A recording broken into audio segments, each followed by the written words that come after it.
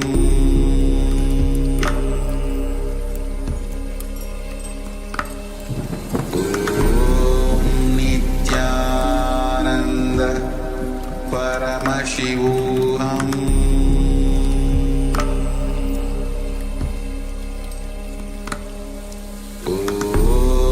Nityananda Paramashivoham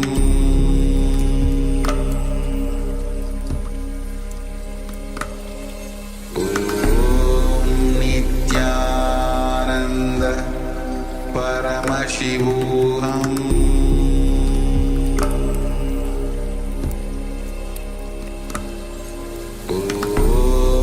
Nityananda Paramashivoham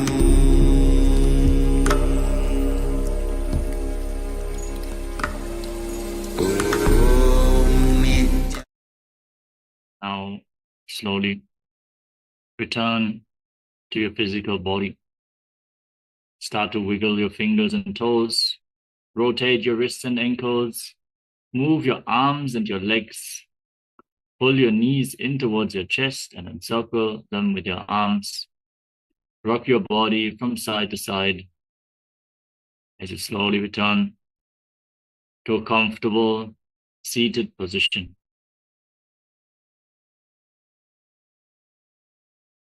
Congratulations, you completed the Pratama Vinyasa Krama, the first 108 asanas of the sequence. We thank all the Paramashivoham Level 1 participants for joining us today. The next acharyas are going to now move on to the power manifestation session. So stay tuned, have your blindfolds ready, and get ready to manifest the power of blindfold reading. For the Paramashivoham Level 2 participants, we're now getting ready for the remainder of the Dvitiya Vinyasa Krama. We have some Sakshi Pramana from the Chinese world that was just shared with us. So we're going to read out some of them. You will not get to read all of them, but throughout the next few days, we can read all of them, no problem. Yes. First is from Ma Yating Tan, Level 1 new participant. Although the course was difficult, it gave me a new understanding of what traditional yoga is. I have changed my understanding of yoga. It requires paying attention to breathing, body movements, gaze of eyes, visualization, and chanting mantras at the same time. This is a challenge and an exercise. I will find it very interesting to challenge myself to do these at the same time. Yes, very much so. Performing all the components of Nityananda Yoga just expands your consciousness and enables you to manifest Paramashiva, the pure consciousness. Ma Zhenghui, Level 1 new participant.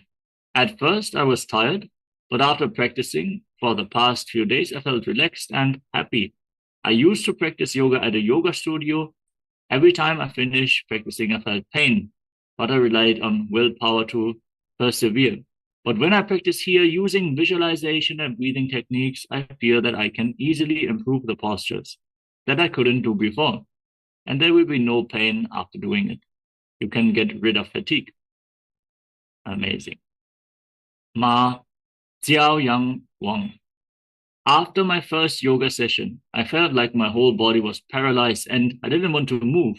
I've been doing yoga in the past few days and my physical condition has become very good. I feel good with my body. I went to work after doing yoga this morning and felt mentally stable and joyful. Great. Thank you guys so much for sharing your personal experience of Nityananda Yoga. We're also going to repeat the Pramanas tomorrow, the Sakshi Pramana tomorrow, so all the Level 1 participants can actually hear that Pramana also. That is great. Thank you all so much for sharing. This is really the best contribution that you can give, is just to share your own experience. Also understand that whenever you go ahead and share your experience, the experience will be strengthened and you will be more conscious about the yoga as well. So let us now get ready. Oh, we just got another Pramana from Ma Istak. Thank you so much for sharing, Ma. Thank you, Swamiji. I like the feeling of being more alive after Nityananda Yoga practice. Yes, great. So let us now move on to the next asana of the sequence. In a comfortable posture that brings ease to your physical and mental space, place your hands on your knees in Bindu Mudra with index fingers and thumbs together. Visualize Swamiji in your inner space and breathe in Samana Kumbhaka. Hold your breath after in and exhalation while visualize a flame being kindled in your navel and rising upwards. Internally chant the Mahavakya Om Nityananda Paramashivoham in Yathasana Ishtasana.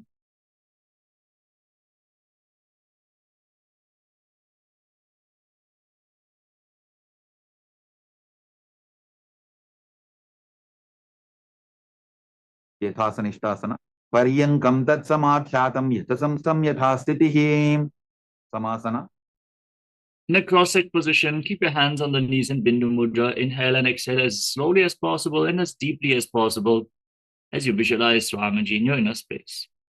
इदानीं गर्भिणीनां योगाभ्यासो यथा लघो सुखप्रसवलाभाय प्रोच्यते प्राप्तनेपथि दण्डपद्मवरद्वाज वीरभद्रसमानितो आसनानि सदा कुर्यात् सुदीर्घैरे च पूरकैः उत्तासना. Now, bring the left heel against your perineum and stake the right foot on the left foot. Keep your hands flat on your knees. As you gaze through the nose and visualize yourself as a sage liberated by the Supreme Pontiff of Hinduism.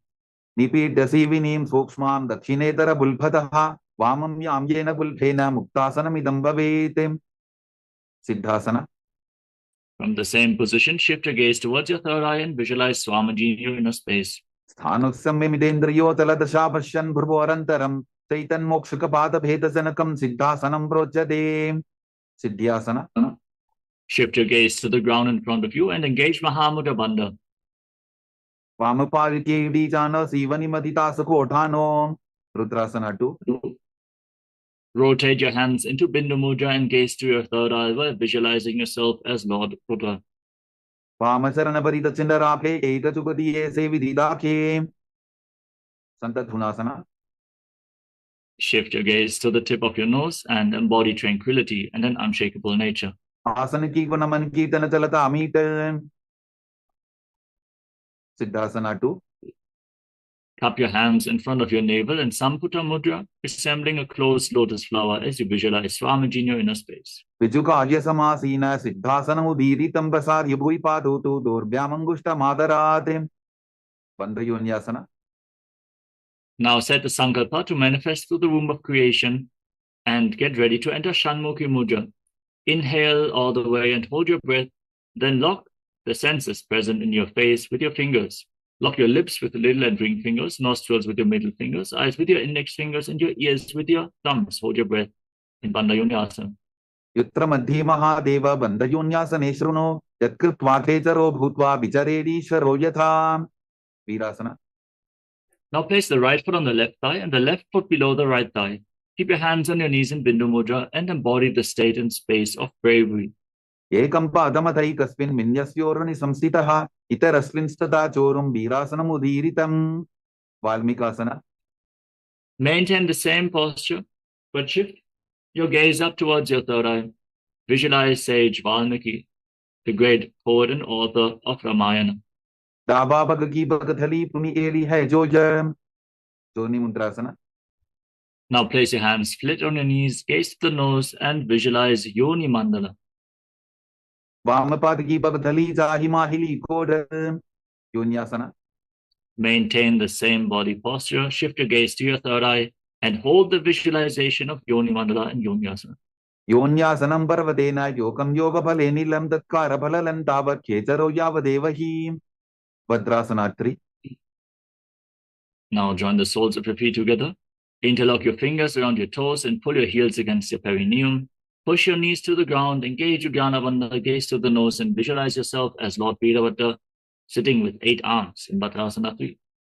उल्फौ च वृषणस्यादः सीवन्त्याः पार्श्वयोः क्षिपेत् सव्यवल्फं तथा सव्य दक्षपुल्फं तु दक्षिणे अघोरासना. From the same position, place your left hand on the knee and the right hand over your mouth. Gaze to your third eye and curl your tongue back and push it upwards in Kechari Mudra. As you close your left nostril with your index finger, inhale through the right nostril.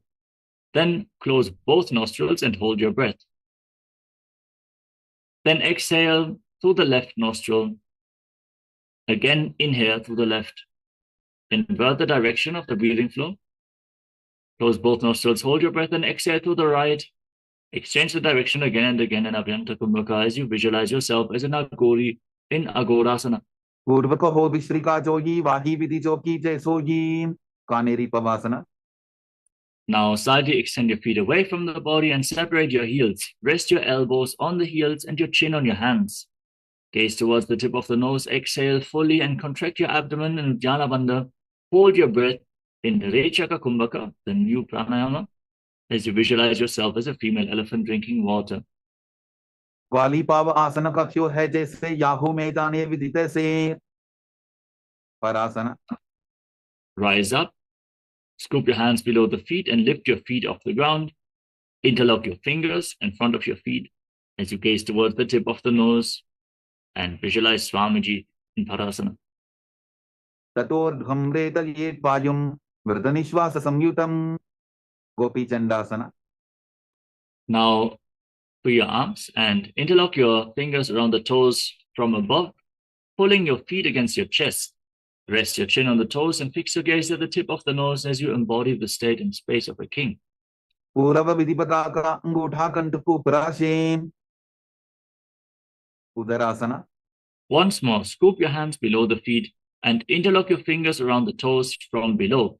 Pull your feet against your chest. Rest your chin on your fingers. Gaze towards the tip of the nose and visualize that your body is completely healthy. दोवो बगदली संबुट ठाने उभय हस्तकरी उर्ध हिताने विशिष्टासना.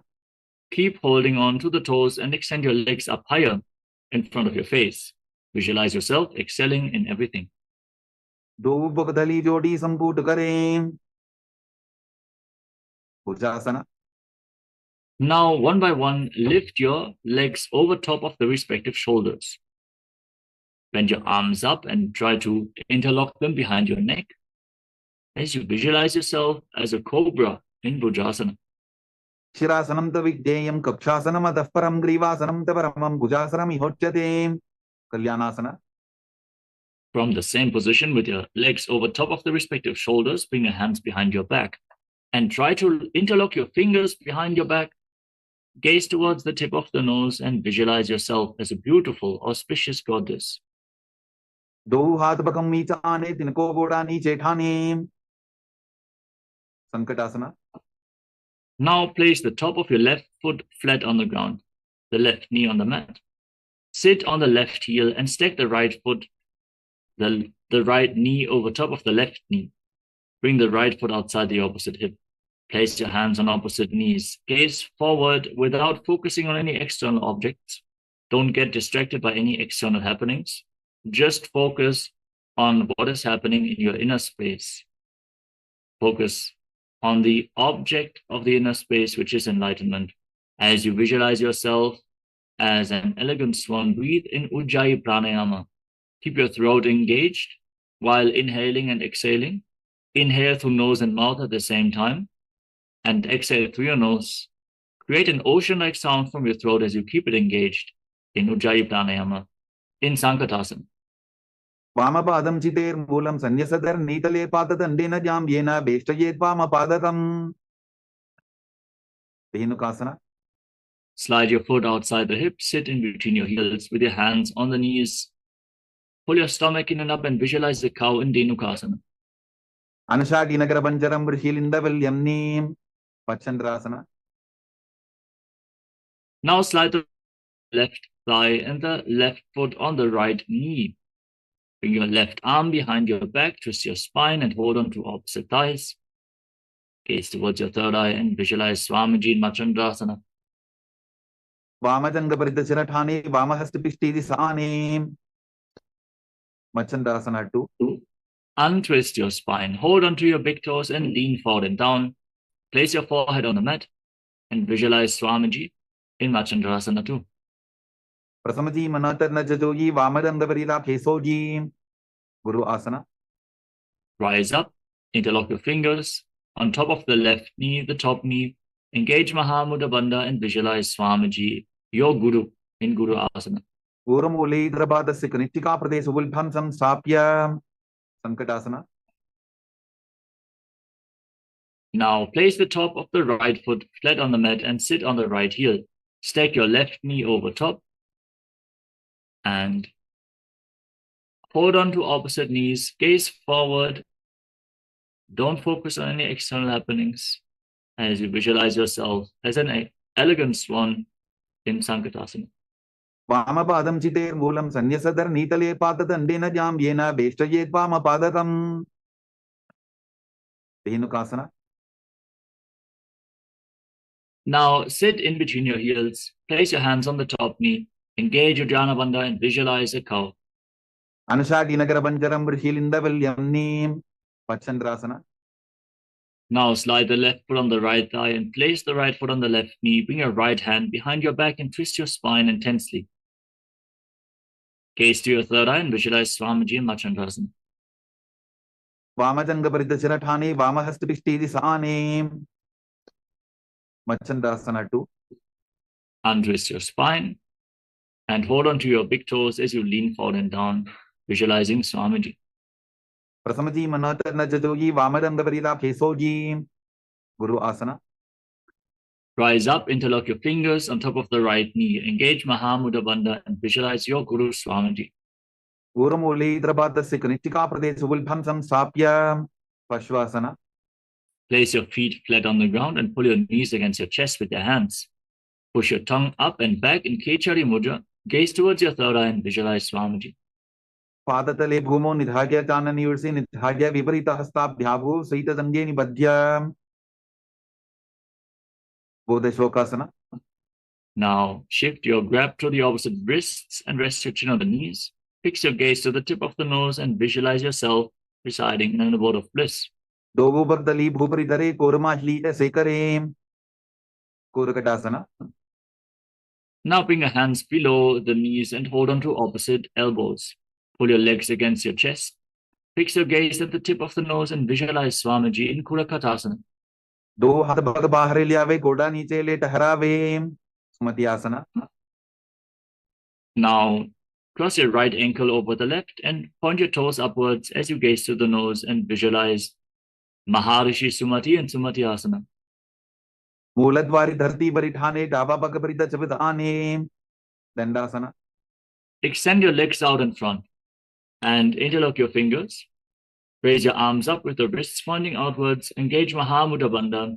Gaze to the nose and push your tongue up all along the nasal tract towards your third eye as you visualize Swamiji in Dandasana. Idani garbini nam yovabhyasो yathalako sukhaprasabala bhagya pruchate prakta nepathi Arambhasana. Now lean forward and down. Catch your big toes in Prana Mudra. Bring your head towards your knees and breathe in Nadi Shodhana. Inhale through one nostril and exhale through the other alternately. Without the support of your fingers, cleanse Ida and Pingala Nadi in Nadi Shodhana as you visualize Swamiji in Arambhasana.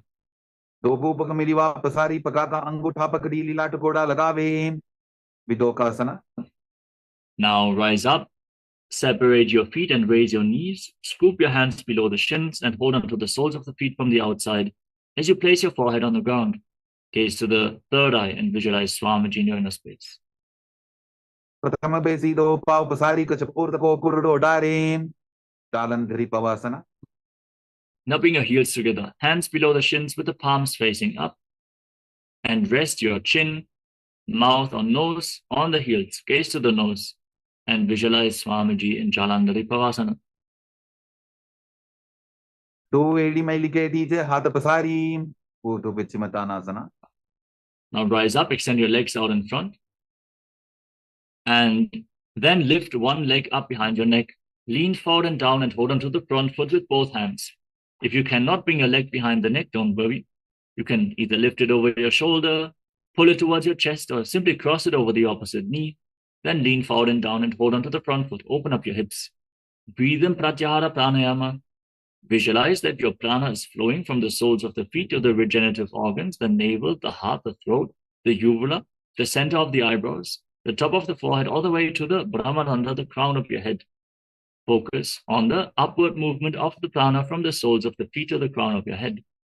Visualize it flowing upwards in golden light in Pratyahara Pranayama as you visualize Swamiji in Urdhva Paschimottanasana. पश्चिमतानवत् संस्थितिं कृत्वा एकं पादं ग्रीवायां धृत्वा तिष्ठेत् अनन्तासना. With the leg behind your neck, lean backwards. Hold onto the foot with the opposite hand. Extend the opposite leg straight. Fix your gaze at the tip of the nose and visualize you are infinite, endless, eternal, Ananta in Anantasana. उत्तानशैनी एकैकम्पायी ग्रीवायां विन्यस्य इतरहस्तेन पावाग्रं गृहीत्वा अंकुशासना. Now roll onto the side of the hand which is holding onto the foot behind your head. Fix your gaze at the tip of the nose and feel in complete control. उत्तानशैत एकैकं पादं ग्रीवायां कुर्वन् इतरहस्तं कर्णमूले स्थापयेत् दृशासना. Relax. Now lay on your back and pull your knees against your chest. Encircle your legs with your arms, pull them in, and rock your body from side to side. After this intense set of asanas, relax your spine, move your body from side to side, still focusing on the prana flowing from the soles of your feet to the crown of your head through the 9 points revealed by Mahadeva in Durushasana. उत्तानशैनं जानुनी हृदये वष्टम्भां गङ्गासहित ऊरूनि करद्वये वद्वां सव्यापसव्यं लोडयेत् दृशासनं भवति. Urdhva Paschimottanasana. Now rise up and lift the other leg up behind your neck. Lean forward and down and hold on to the front foot and visualize Swamiji in your inner space. पश्चिमतानवत् संस्थितिं कृत्वा एकं पादं ग्रीवायां धृत्वा तिष्ठेत् अनन्तासना. Lean back with the leg behind your head. Hold onto the foot with the opposite hand and gaze to the nose as you visualize that you are without beginning nor end, unending, eternal, Ananta in Anantasana. उत्तानशैनी एकैकम्पायी ग्रीवायां विन्यस्य इतरहस्तेन पावाग्रं गृहीत्वा अंकुशासना. Now roll onto the side of the hand holding onto the foot. Fix your gaze at the tip of the nose and visualize that you are in complete control in Ankushasana. उत्तानशैत एकैकं पादं ग्रीवायां कुर्वन् इतरहस्तं कर्णमूले स्थापयेत् योगनिद्रासना. Now lay on your back and put your knees towards your chest. Then bring your legs up over top behind your head. You can also bring them over your shoulder or simply pull them against your chest. Then interlock your hands around your lower back. Gaze towards the tip of the nose. Visualize Swamiji in your inner space in Yoga Nidrasana. पादाभ्यां वेष्टयेत् कण्ठं हस्ताभ्यां पृष्ठबन्धनं तन्मध्ये शयनं कुर्यात् योगनिद्रा सुखप्रदा. आत्मारामासना. Now interlock your hands around your neck. Gaze towards the tip of the nose and visualize Lord Vishnu blessing you from within in Atmaramasana. Atmaram आसनपदं सूढोसो वेयेम् कोचिकासना. Now lay down on your back and extend your arms out to the side at shoulder level as you pull your knees against your chest and keep the soles of the feet facing up. Gaze to your third eye and visualize Swamiji in your inner space. दो हाथ सीधा सा करें तिनसो ube Sapa करें जठर परिवृत्ति. As you lay in this position, drop the left knee to the side and extend the right leg straight down. Visualize Swamiji, then bend both knees to the left. Breathe in Pratyahara Pranayama. Extend your legs to the side, hold on to your toes with a hand, keep your knees straight and rotate your head to the opposite side. Gaze away from the feet. As you return to the center position, pull your knees to the chest and drop the other leg down to the side. Start repeating the steps on the other side. Now bend both legs to the right and extend the legs, hold onto the toes and look away from the feet in Jata Parivritti 1, 2, and 3. परिवृत्ति कुक्षि भागे त्रिधा हि परिकीर्तितः बद्धपूर्णं सुप्तपूर्णं ऊर्ध्वपूर्णमथापि च द्वंद्व पीठासना. Now place your feet flat on the ground and hold on to your ankles. Push your hips off the ground, lock your throat, and hold your breath intensely in Murcha Kumbhaka as you fix your gaze at the tip of the nose and visualize yourself as sturdy as a bridge in Dvipada Pitam. प्रतिक्रियायुतं द्वन्द्वपीठ सर्वबलप्रदं गर्भिणीनां दुर्बलानां इति कार्गीचगादनून् पर्यङ्कासना. Now bring your arms up over top of the respective shoulders. Place your palms on the ground, fingers pointing towards your feet. Then push your hands into the ground, lift your hips up high. Walk your hands and feet closer together if you want to raise your hips even more. As you breathe deeply through your nose, leading the prana along your spine, in Sahaja Kumbhaka, visualize yourself as sturdy as stone furniture in Paryankasana. उत्तानशयनमस्ततलाभ्यां भूमिं अष्टभ्यां पादतलाभ्यां भूमिं धृत्वा शोतानासना. Relax. Lay down on your back. Pull your knees towards your chest and place your hands on the respective shoulders. Move your hips around in a circular motion as you visualize yourself as a dog, playfully rolling around on your back in Shvottanasana. शववत् शरीरं संस्थाप्य जानुनी सम्मील्य नाभुवानी च अस्ताभ्यां तन्दरां बद्ध्वा भ्रामयेत् श्वोत्तनं भवति. विपरीतकरणी. Now kick your legs and your hips up off the ground and place your hands on the mat. Keep your arms flat for support and move your legs around in circles as you visualize Swamiji in Viparita Karani. भूतले सशिरोर्दत्वा फेनये चरणद्वयं विपरीतकृतिश्चैषा सर्वतन्त्रेषु गोपिता. विपरीतकरणी to. Now stop the movement of your legs. Point your toes up to the sky. Try to straighten your body, visualizing Swamiji in your inner space. करणी विपरीताभ्या सर्वाधिव्याधिनाशिनी नित्यम अभ्यासयुक्तस्य जाठराब्धिं विवर्धनीं लांगलासना. Now drop your feet down over top of your head, touching your toes to the ground. Interlock your hands behind your back and push them into the mat as you visualize Swamiji in Langalasana. Visualize yourself as a plow in Langalasana. नरकासने स्थित्वा नासिका प्रदेशे भूमोपाद पृष्ठे स्थाप्य हस्तद्वयं सम्मील्य लम्बीकुर्यात् ग्रीवा प्रदेशेन भूमिं कर्षयेत् लांगलासनं भवति. शयितपश्चिमतानासना. Now hold onto your feet over top of your head and visualize Paramashiva in one of the 84 asanas revealed directly by the Paramashiva himself. तानं शयित्वात् कुर्वीत शयितपश्चिमतानकं सुप्तकोणासना. Now separate your feet over top of your head with your hips above the shoulder level for support. Visualize Swamiji in your inner space in Supta Konasana. परिवृत्ति कुक्षि भागे त्रिधा हि परिकीर्तितः बद्धकोणं सुप्तकोणं ऊर्ध्वकोणमथापि च Chakrasana. Join your feet back together and hold onto your ankles. Roll onto your back with your arms and legs straight while visualizing yourself as a chakra, a wheel in Chakrasana. शवासनस्तद्वो पादो कुर्यान्मस्तकतः परो युत्क्रमेण ततः शीघ्रमेतत् सर्वस्य साधनं. सुप्तप्रसरितपादान्मुष्टासना. Now lay on your back, extend your legs up vertically and hold onto your big toes in Prana Mudra. While keeping your arms and legs straight, separate your legs wide to the side and visualize Swamiji in your inner space. Breathe in Ujjayi Pranayama, make an ocean-like sound from your throat.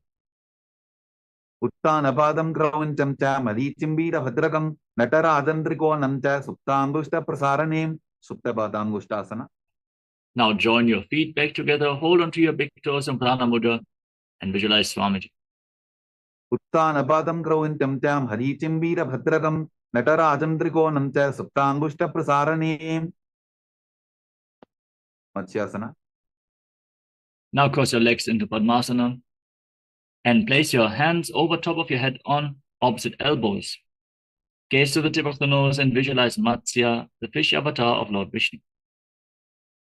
Bhukta Padmasanam Krutva Uttanashe Nancharit Gurpara Abhyam Shiro Beshtya Matsyasanam Tu Rogaham Parasharamasana. Now place the right hand on top of the left palm over top of your head. Gaze to the nose and visualize Lord Rama in your inner space. Prathamakare Padmasana Ache Sudho Surve Bhuparipache Sarvambasana.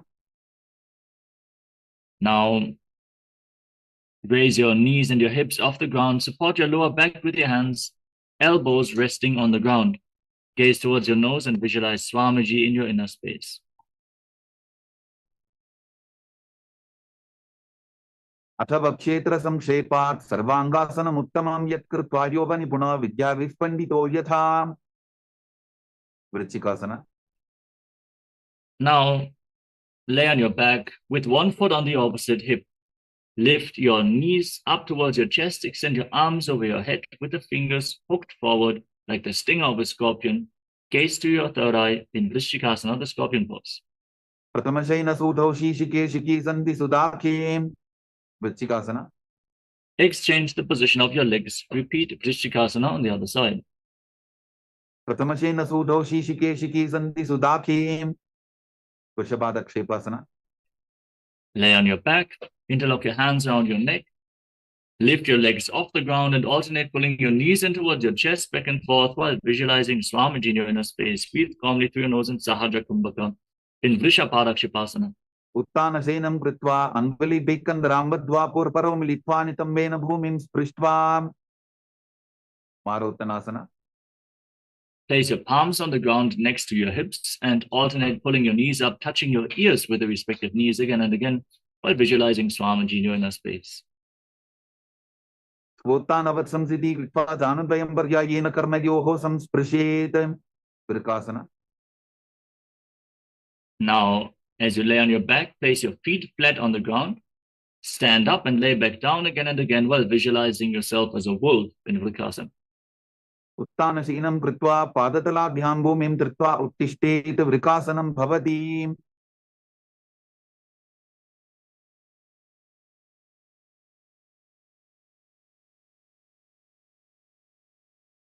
Now, from a squatting position, roll backwards again and again.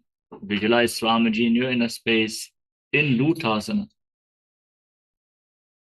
लूटासना. उत्तानशयनं पादौ शिर उल्लङ्घ्य भूमौ स्थापयित्वा निब्जं भूयादिनिब्जं शयनं सरठासना. Now lay down on your stomach. Place your hands on the ground next to your shoulders. Contract your lips and make a whistling sound like a flute on the inhalation through your mouth, while visualizing yourself as a chariot, carrying warriors into a battle for Dharma on your chariot back in Sarathasana. निब्जं शयनं कृत्वा नाभिं भूमौ निधाय स्तम्भद्धस्ताभ्यां भूमिं वष्टध्य ओष्ठौ निमील्य वेणुवत्सङ्कृत्य तिष्ठेत् सरठासनं भवति. देहल्युल्लङ्घनासना. Now push your hands into the ground, lift your body up into a plank position, jump your feet in between the hands and back again and again, while visualizing yourself transcend body and mind.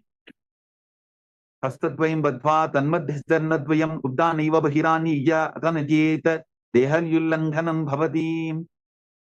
जात्यासना. Now rise up, lean forward and down, place your palms on the ground, and walk around on hands and feet while visualizing yourself as a wise 60-year-old elephant in Jatyasana. अथ जात्यासनं वक्षे येन जातिस्परो भवेत् हस्तान्तरिभूमौ च गमनम् आगमनं ततः. Moving on to Lolitika Karana. From Arimandi position, heels together, toes pointing outwards and knees bent. Raise your arms to the shoulder level and rotate them around your body as you move your head in all directions.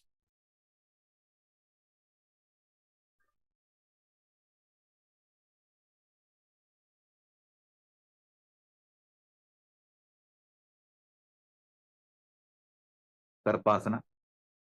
If you have a rope available, tie your feet with a rope and stand erect on the mat like a rod. Keep your elbows to your waist, hands on the thighs, and visualize your Kundalini Devi is rising and curling upwards around your body like a serpent in Sarapasana, अथ सर्पासनं वक्ष्ये वायुपानाय केवलं शरीरं दण्डवत्तिष्ठेत् रज्जुबन्धस्तु पादयोः वायवी कुण्डली देवी कुण्डलाकारमङ्गुले उष्ट्रसाधनासना. Now lean forward and down and hold onto your toes from the front. Keep your hands in fists and walk around on the mat like a camel. उष्टिकनिष्ठिका प्रदेशेन भूमो निधाय उपरिपादतले संस्थाप्य उष्ट्रवत् उष्ट्रसाधनं भवति. अश्वासना. In the same manner, hold onto the toes from the side and walk around on the mat like a horse. उष्टिकनिष्ठिका प्रदेशेन भूमो निधाय उपरिपादतले संस्थाप्य अश्ववत् शरीरं चलनीयम् अश्वासनं भवति. कपोतनिटकासना. Now, interlock your hands behind your back in Paramashivoham and pull your hands down towards your calves as you lean back all the way. Breathe deeply, lead the prana along your spine, and visualize yourself as a soaring bird diving. पादतले भूमो निधाय पृष्ठभागेन हस्तोजङ्घापर्यन्तं नीत्वा कपोतनिटकं भवति. Next up is the Tala Pushpa Putam Karana. Stand in Adimandi with your hands in Namaskara Mudra. Bow down to one side, raise the respective feet and open up your palms on both sides again and again. Visualize yourself offering a bouquet of flowers to Paramashiva.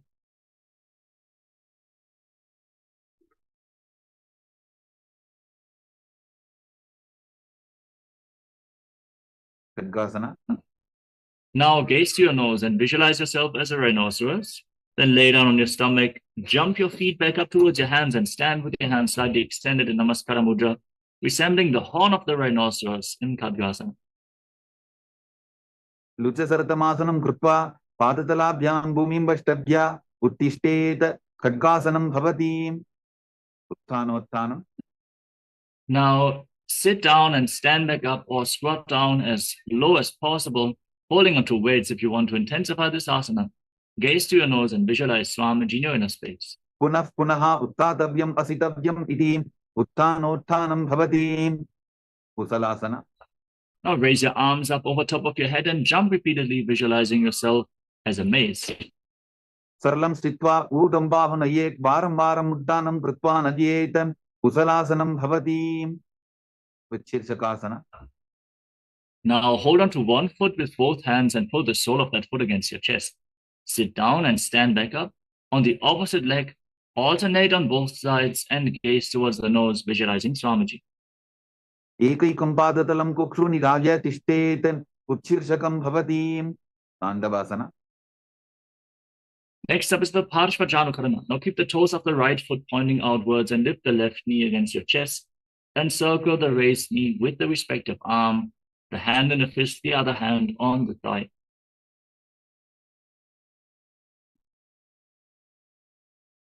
Now extend your arms and one leg forward. Sit down and stand back up while visualizing yourself fiercely dancing as Lord Shiva in Tandavasana. एकेन पादेन स्थातव्यं ताण्डवासनं भवति. ब्राह्मणासना. Now bring the raised foot, the left foot against the thigh of the right leg. Keep your hands at the side of the knees and visualize Lord Brahma is blessing you from within. ब्राह्मणासनमावक्ष्ये यत्कृत्वा ब्राह्मणो भवेत् एकपादमरो दत्त्वा तिष्ठेत् दण्डाभृतर्भुवि. गर्भासना 3. Now bring the left leg over and around the right knee and tuck the toes behind the calf. Bring the left arm below the right and join your hands in Namaskara Mudra while visualizing yourself as Lord Garuda. उत्थानकूर्मपीठं च संहस्कारुडमेव च पाताय दिनं गोमुखं च भारद्वाजं त्रिविक्रमम्. एकपादासना. Now place the left foot on the right thigh and keep your hands on the knees. Hold onto your knees and visualize Swamiji in your inner space. दक्षां ग्रीम्बामपादस्य दङ्घोपरि निधायित.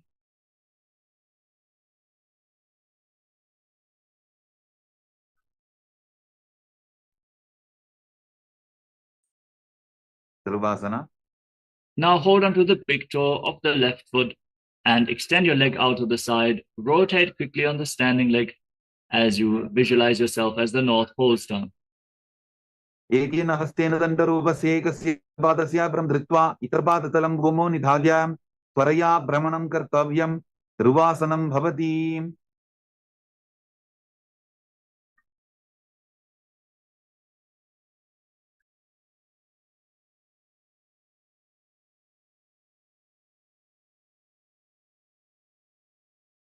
त्रिविक्रमासना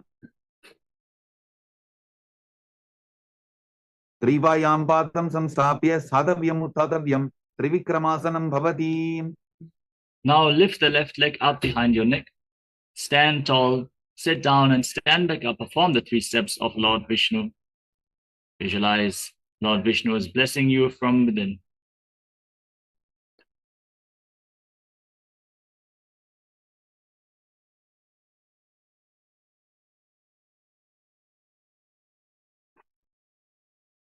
Now we'll repeat Parshudranukarana on the other side. Keep the toes of the left foot pointing outwards. Lift the right knee towards your chest and encircle it with the arm. Right hand in a fist, left hand on the thigh.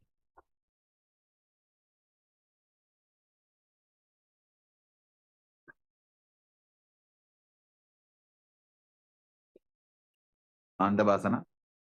Now extend the right leg forward, your arms as well. Sit down and stand back up. Visualize yourself fiercely dancing as Lord Shiva in Tandavasana.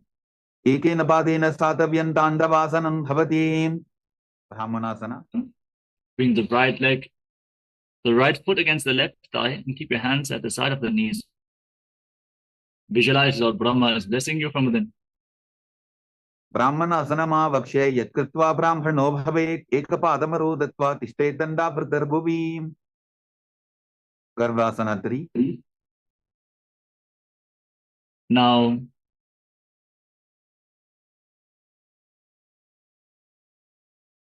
lift the right leg over top of the left knee and tuck the toes behind the calf. Bring the right arm below the left and join your hands in Namaskara Mudra as you visualize yourself as Lord Garuda.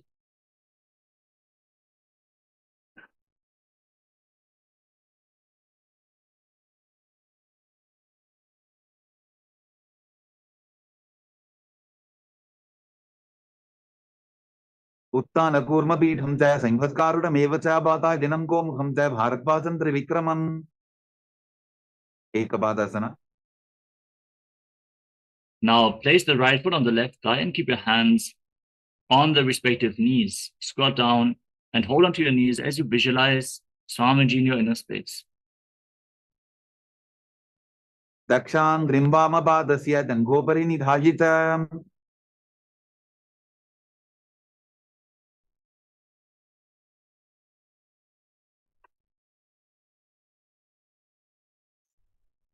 ध्रुवासना. Now hold onto the right big toe, extend the leg out to the side and rotate quickly on the left leg. Visualize yourself as the North Pole star in Dhruvasana on the other side. एकेन हस्तेन दण्डरूपस्य एकस्य पादस्य परं धृत्वा इतरपादतलं भूमौ निधाय त्वरया भ्रमणं कर्तव्यं ध्रुवासनं भवति त्रिविक्रमासना.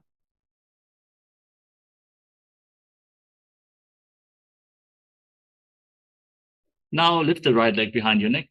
Stand tall, sit down, stand back up. If you cannot bring the leg behind your neck, you can pull it towards your chest, lift it over your shoulder, or cross it over the opposite knee. Sit down and stand back up. Visualize that you are being blessed by Lord Vishnu. त्रिवायां पादं संस्थाप्य स्थातव्यम् उत्थातव्यं त्रिविक्रमासनं भवति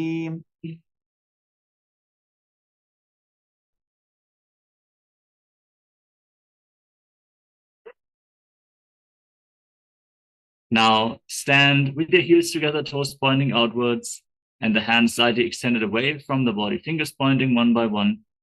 Breathe calmly and relax after this intense set of asanas as you get ready for the final 100 asanas of this sequence in Samanaka Karna.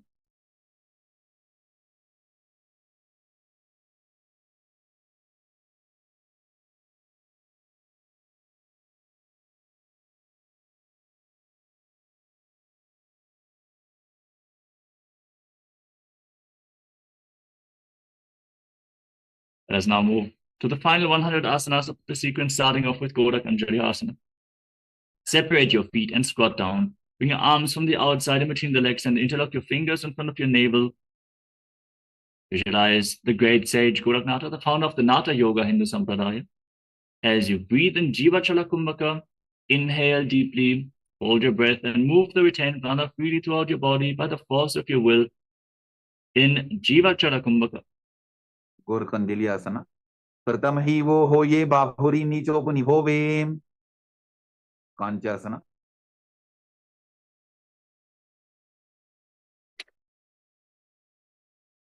Now, from a squatting position, interlock your hands behind your lower back and visualize Swamiji in your inner space. Urumadhyat hasto nibeshya nitamam tritva padatalabhyam bhumim ashtadhyam. Bhridvasana.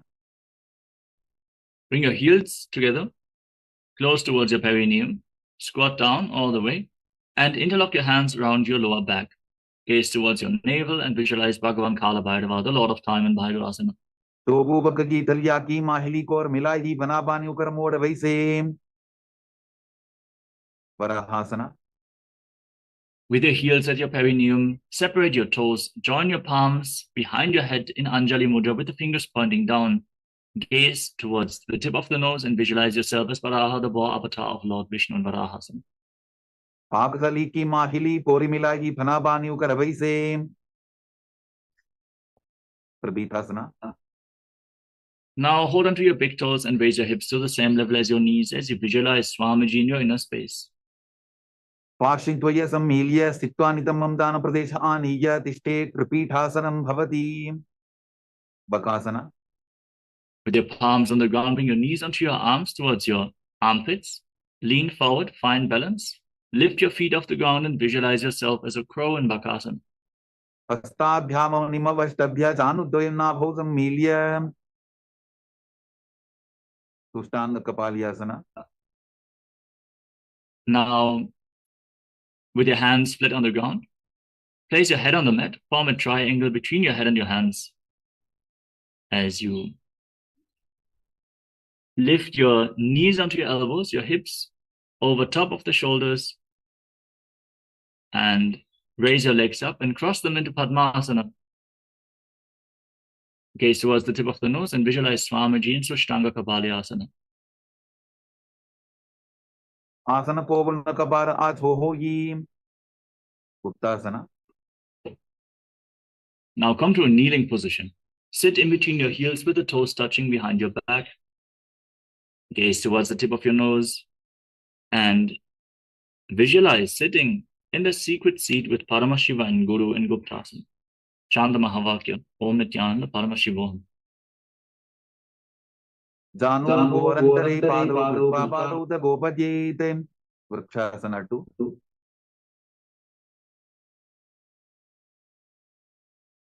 Now place your hands on the ground and raise your hips up high. Kick your legs up into a handstand, lean against the wall for support if needed. Everyone should perform this asana to purify all 7 chakras. As you visualize yourself as a tree with deep roots growing into the ground in Vrikshasana 2. Sattadakrakshalanaya Vrikshasana Visheshakan Janan Indriyada Dadhya Punabhedan Samabhyasetem. Shibhuasana. From the handstand, move your hands and feet closer together, gaze towards your third eye, and visualize Tejas. Shining light is flowing towards your third eye, rejuvenating your body, bringing divine radiance to your being. Dovu Babajodi Mahi Kulpamilaye. Matyasana 2. Now place your hands on the ground, shoulder width apart, into a plank position. Lower your body down to the mat and push yourself back up again and again while visualizing yourself as a fish. Nityam Shenam Kurparo Pasha Bhavaya Murta Vritya Hastatalabhyam Bhumim Vashtabhya Varam Varam Uddanam Kuryata Matyasanam Bhavati. Sarpasana 2. Now lay on your stomach and place your hands on the hips. Lift your head and chest from side to side while visualizing and moving your body like a serpent in Sarpasana 2. Didyam Shenam Kritva Hastonitamam Samstapya Padodi Gi Kritya Sammilayan पुरसदन्तव्यं सर्पासनं भवति निरालम्बनासना. Now place your elbows down to the ground in front of you and place your hands into Padma Mudra, the lotus mudra. Rest your chin on your hands and place the top of your feet flat on the mat. Feel self-supported and completely independent in Niralambanasana. कराभ्यां बंगसं कृत्वा तिष्ठेत् कुर्परया सुधीः मुखमुन्नमनुच्चायी निरालम्बनमासनं निरालम्बनयोगी स्यान् निरालम्बनमासनं निरालम्बनता ध्यानं निरालम्बनमासनं. Chakrasana. Now place your palms on the ground, straighten your arms, bend your knees, and bring your feet up towards the back of towards your upper back as you visualize yourself as an umbrella protecting your guru from the sun rays. अर्ध्यासनौ स्थित्वा हस्तदलाभ्यां भूमिमष्टभ्य उन्नजाति छत्रासनं भवति.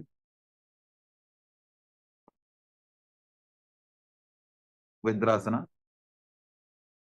Now place the top of your feet flat on the mat and sit on your heels. Extend your arms out to the side, to the front. Place your palms on the ground and your forehead on the mat. Gaze to the tip of the nose and visualize yourself as Vajra, the weapon of Indra, symbolizing your indestructibility.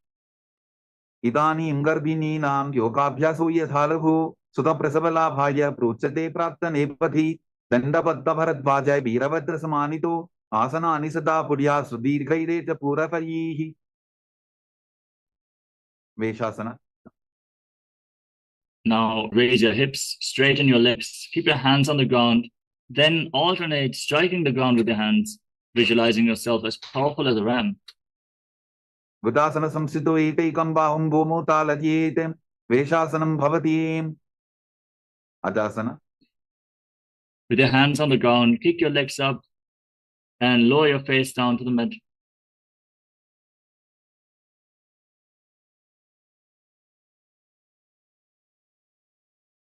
And lower your face down to the ground as you visualize yourself as unborn, existing for all eternity in Ajasana.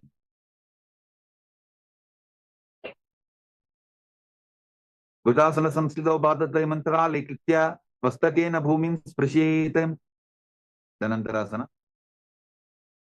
Now come to a kneeling position. Pull your feet against your perineum and then place your hands on the respective knees. As you visualize yourself, visualize Swamiji in your inner space. Breathe in Ujjayi Pranayama, make an ocean-like sound from your throat. Fix your gaze at the tip of the nose. पूर्व विधि परिहाताब्जी काकसी चोफना शरामोड़ी पता की अंगुली अग्रिमेर लगावे. अंगमोत्तनम. Now interlock your hands in front. Extend your arms out and move them up, down, left, right, in all directions, giving massage to various different joints and muscles of your body. As you visualize Swamiji in your inner space, repeat the movement behind your back as well. हस्तयोः अंगुलीर्बद्ध्वा हस्तर्मध्यात्सर्मन्दं निष्कासयित्वा तिष्ठेत् अंगमोत्तनं भवति. गन्धासना 4. Now sit in between your heels with the toes pointing outwards. Place your hands on the knees and visualize yourself as Lord Garuda flying Lord Vishnu and Lakshmi on his back. जङ्गोरुभ्यां दनां पीड्य स्थिरकार्योद्विजानुना जानु परिकरद्वन्द्वा गरुडासनम् उच्यते. आनन्दमन्दिरासना. Now join the soles of your feet together behind your back, toes pointing back. Hold onto your ankles and sit down on the ground in front of your feet. Try to touch the front of your buttocks on the mat. As you gaze towards your third eye, visualize yourself residing in the blissful space of a temple.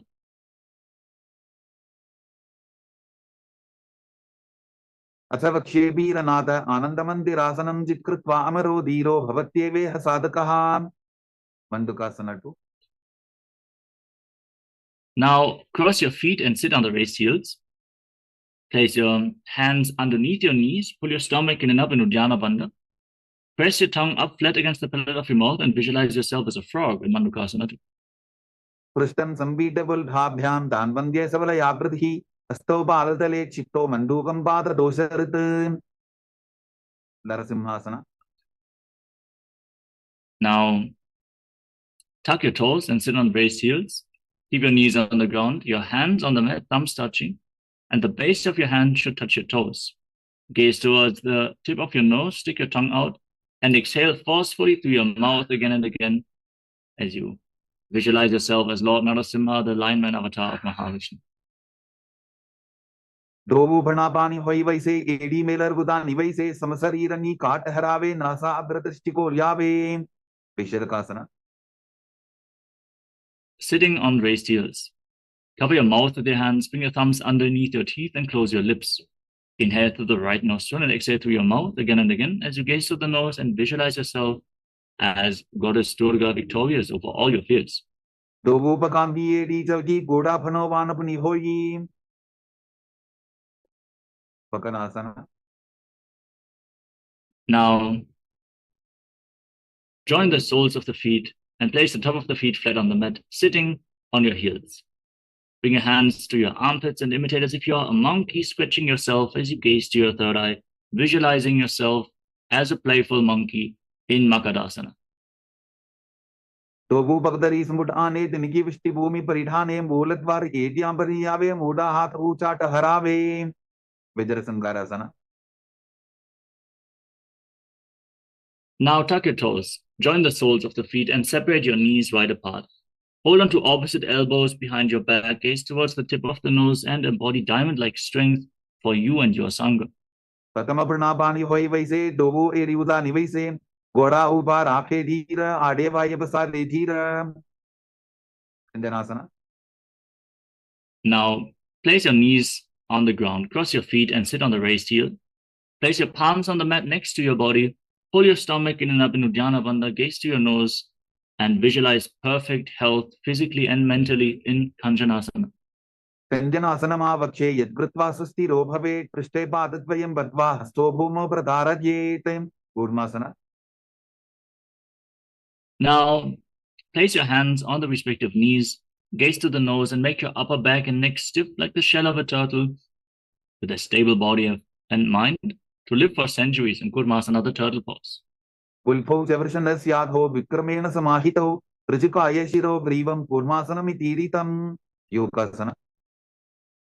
Now maintain this asana, but relax your upper back and neck. Fix your gaze at the nose and visualize Swamiji in Yogasana. Gudam Diemyaval Babhyam, Vikramena Samahitaha, Yogasanam Bhavedeta Didiyova Vidovituhu, Vidovasana. Stand on your knees and cross your feet behind. Bring your toes towards the opposite knees. Hold onto your calves with your thumbs outside. Gaze towards your third eye and visualize a space of eternal oneness, Advaita, with Swamiji in Vijugasana. Goda Vamo Bohoji, Goda Arara Chetoji, Dachipad, Pani Rahave, Panovama Goda, Rigilyabe, Bushkrasana too. Now place the top of your feet on the mat and lean back. Hold onto your heels, tilt your head back and visualize yourself as a camel. Meru Tandaklandi Dadya, Sambhimada Shukumar, Kapoto Ostrasana, Bhyasa, Kudjanmita Hitasana, Tritiyasana. Now lean back, place your elbows and the back of your head on the ground, gaze towards the tip of the nose, hold onto your feet and visualize yourself as a lotus blooming. Dobu Edi Sambudare, Sole Molat Barida, Ridhare, Phana Pani over Hoye Baise, Bahuri Pishti Shikare, do I say Viradasana. Now lay down flat on your back and rise back up again and again. Fix your gaze at the nose, visualize the healing and liberation of your causal body in Viratasana. Tanga Prishti Bhumani Dadya, Tango Tarjo, Urnisam Stapya, Trishtivam Shambaram Maram Sprashite, Kapotasana.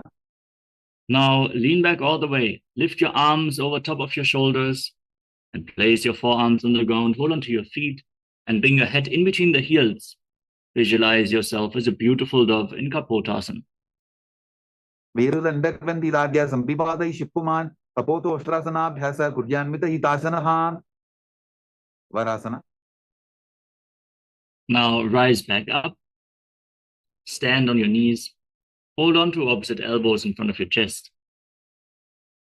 Gaze towards the tip of the nose and visualize Paramashivoham in the boon-fulfilling posture receive your boon from Paramashiva. Januni bhumo samstapya hastabhyam bahu parasparam dhritva saradam tishtet varasanam bhavati. Varahasana 2. Now keep your toes tucked, sit on raised heels and place your forearms on the ground.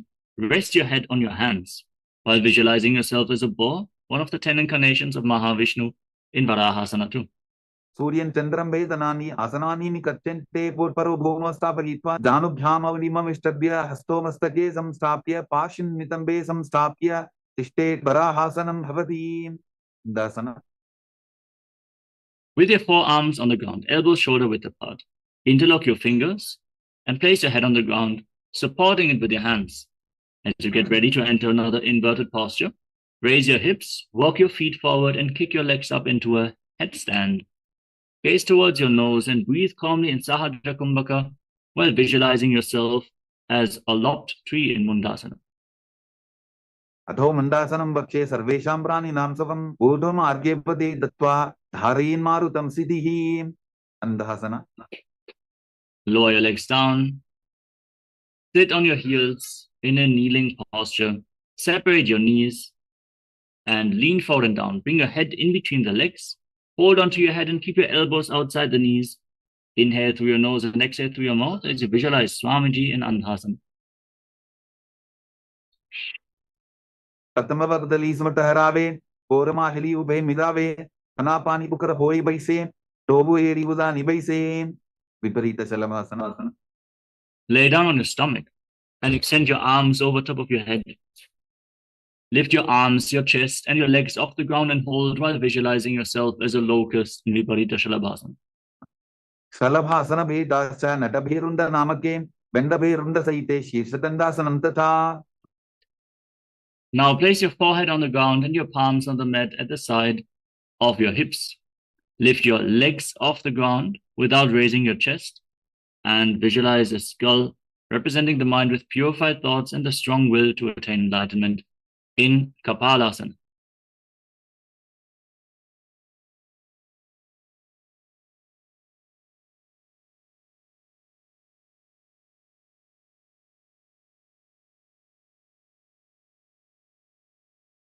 Akashakapotasana. Now kick your legs up over top of your body and try to place your feet on the ground in front of your face as you visualize yourself as a free and open dove in Akashakapotasana. Ustrasane Stitva Charno Humeru Tapyamastokopari Nitva Prishta Pradeshana Bhumo Stapayet Akashakapotam Bhavati.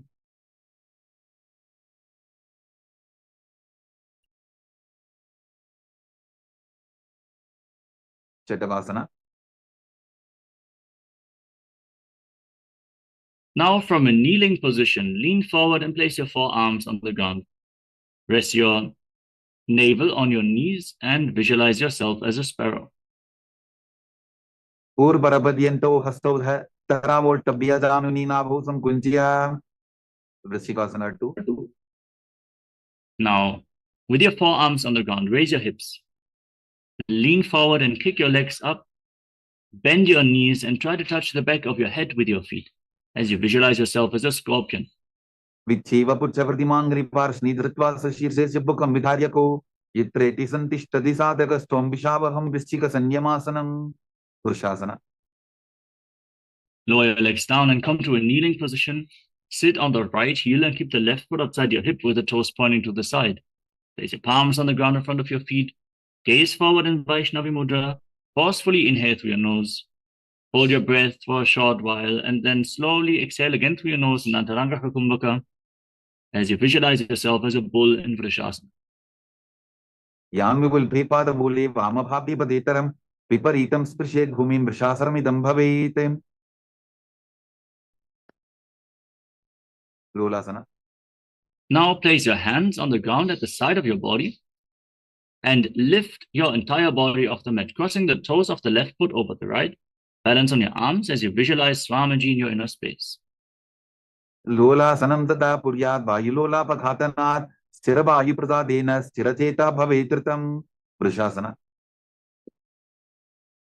Now sit down on the left heel and keep the right foot outside the hip as you visualize yourself as a bull. यामिवल्भीपादमूले वामभागे वदेतरं विपरीतं स्पृशेत् भूमिं वृषासनमिदं भवेत् बालवनासना.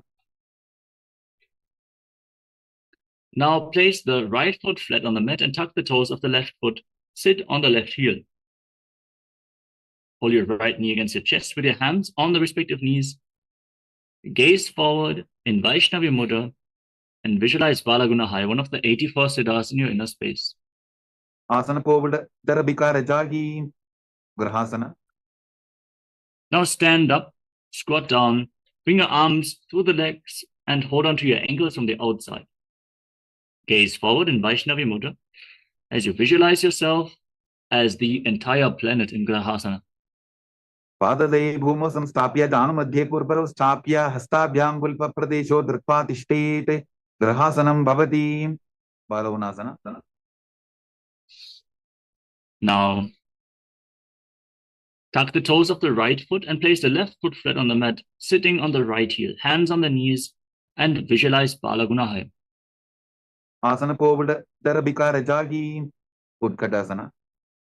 Step both feet in towards your body. Keep your toes tucked, knees together, and sit on the heels with your perineum. Keep your hands on the knees and visualize Swamiji in Utkatasana. Ijas pijaustiyata purvachano yitrasane padataladvayo parim vajrasangarasana 2. Now separate your knees, bring the soles of the feet together. Hold on to opposite elbows behind your back as you visualize Swamiji in your inner space. प्रथमपना पानी होए जैसे दोबू AD बुदा निवैसे गोडा ऊभा राके टीया आडे वाये पसारे Dhiran अनिलासना. Now place your palms on the ground in front of you. Step your heels onto the back of your hands. Keep your arms straight as you squat down all the way. And visualize that you're able to live off of air alone. दो हाथ भूमि पर ठाने पहुनी जाड़ी नाभि लगाने फना दो ऐसे विधि करे पृष्ठे हथेलियां की परिधरे पादुकासना. Now place the back of your hands on the mat and step your feet onto your palms. Wrap your hands around the feet like shoes and walk around on the mat, visualizing yourself wearing padukas, walking all across India. हस्ततरयोः पादतले कृत्वा तिष्ठेत् गच्छेत् पादुकासनं भवति कुक्कुटोड्डानासना. Now place your hands on the ground and kick your legs up and let them fall back down again and again while visualizing yourself as a rooster. हस्ततले भूमौ कृत्वा पादतले च ऊर्ध्वमुड्डानं कृत्वा भूमौ पतेत् विपरीतनृत्यासना.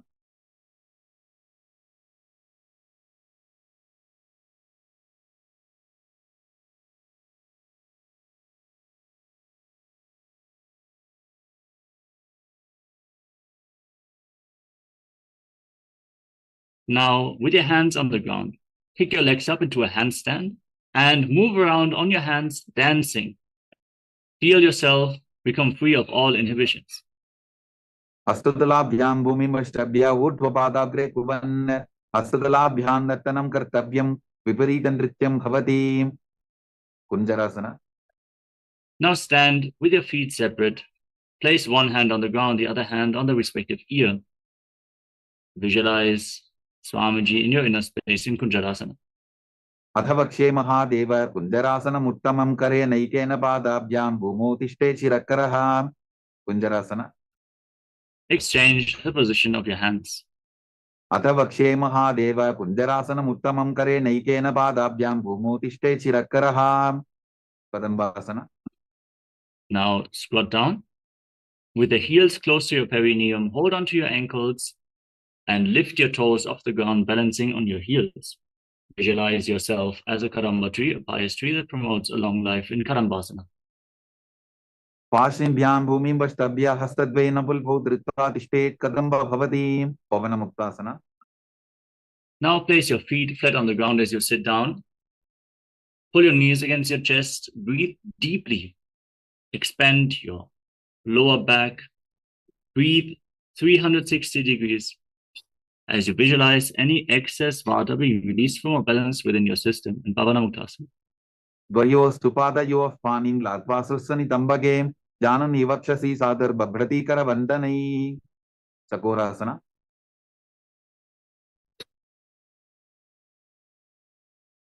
Now lift one leg up behind your neck. Place your hands on the ground at the side of your body. Extend the opposite leg forward and lift your entire body off the ground. Gaze up towards your third eye and visualize yourself as a powerful source of energy in Chakodasana. पूर्वतानं ततस्पादपीठं भद्रासनं तथा चकोरक्रौन्तशलभभुजङ्गमपि वृश्चिकं Dhanurasana 2. Now hold on to your big toes in Prana Mudra and pull the left foot towards your ear as if you're pulling a bowstring. Gaze towards your third eye and visualize yourself as a bow in Dhanurasana 2. पादाङ्गुष्टौ तु पाणिभ्यां गृहीत्वा श्रवणावधि अष्टावक्रासना. Now lift the left leg over your shoulder and hook the right foot on top of the left foot. Place your hands on the ground, lean forward, find balance, lift your body off the mat and extend your legs out to the side while visualizing yourself as a flying crane. वासिष्ठमदकौण्डिन्यम् ऊर्ध्वकुकुटमेव च अष्टावक्रमथोत्थानं मयूरं सेतुबन्धनं प्राणासना. Now place the left foot flat on the mat and bring the right foot on top of the left thigh. Bring your left shoulder underneath the raised knee and push the right knee down to the ground.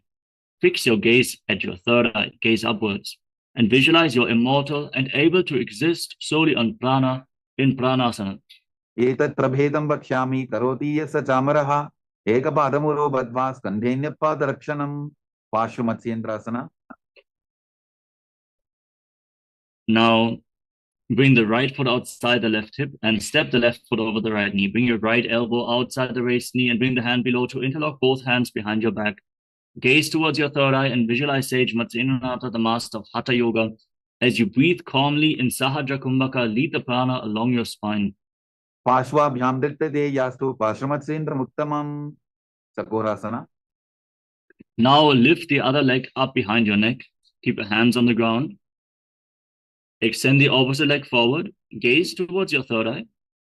And visualize yourself as a powerful source of energy as you balance on your arms. पूर्वतानं ततस्पादपीठं भद्रासनं तथा चकोरक्रौन्तशलभभुजङ्गमपि वृश्चिकं Dhanurasana 2. Now catch your big toes in Prana Mudra. Pull the right foot towards your ear and keep the left leg extended.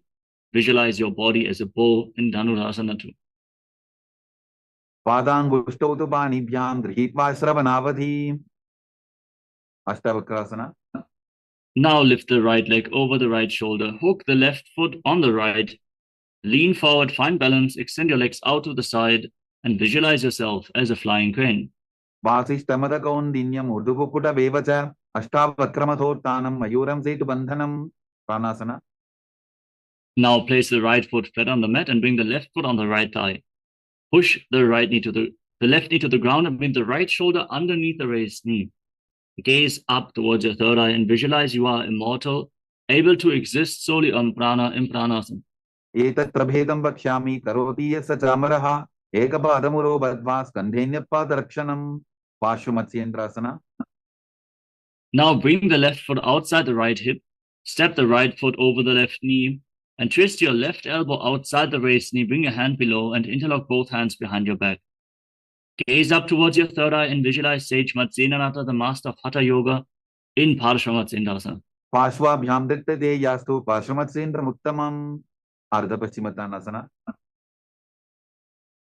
Now extend the right leg forward. Bring the left heel against your perineum. Lean forward and down and catch your foot as in Mahamudasana.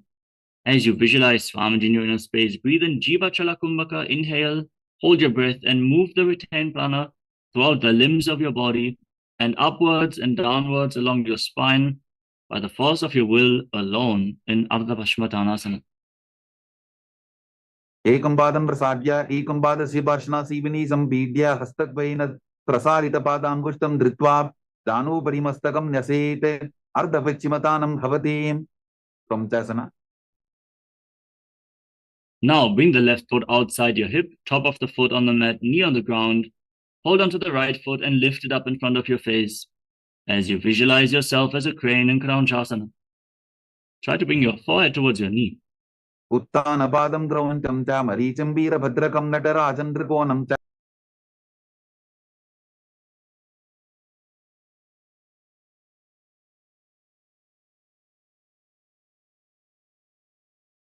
सप्तांगुष्ठ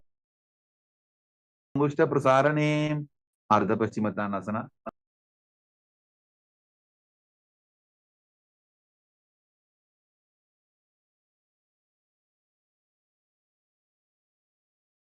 Hold on to your